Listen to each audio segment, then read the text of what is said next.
Hello, I'm Danny and this Big Bots Little Bots Unbox, and today we are looking at the Steam Deck dock, the official one. Big Bots Little Bots Unbox.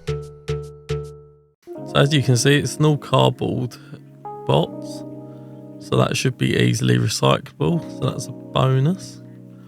As you can see, the dock itself is quite a small form factor. It's got a rubberized grip on the bottom just to hold your Steam Deck in place, as well as rubber underneath to keep it secure on wherever it's placed. You've got this plug here that is the standard plug that you get with the Steam Deck itself, and then underneath you've just got your instructions. Now if we just take a look at the back of the dock, you can see all the inputs that it gives you.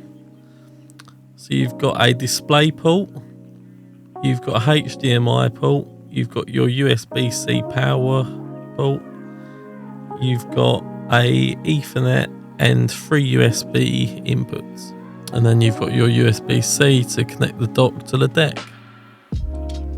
So this is your power cable, and again it's identical to the one you get with the Steam Deck.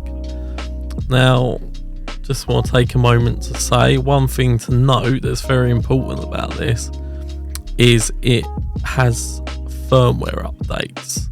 So that means that before you can even connect it to your TV, you need to update it, which also means if you've got an aftermarket one and try to save some money, or you're looking at an aftermarket one, you have to bear in mind that Steam might decide that they want to deny use to aftermarket products, so they could cause some firmware in the future that then stops your Steam Deck connecting to it. That's just something to bear in mind there.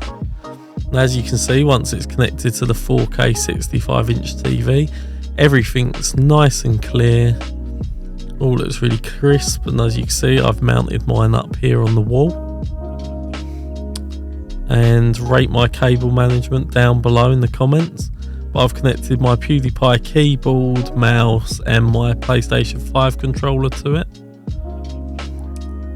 Now obviously this isn't a PlayStation 5, so you can't expect too much from it, but once you connect it up to your TV and see the phantom pain, as you can see, it looks good overall.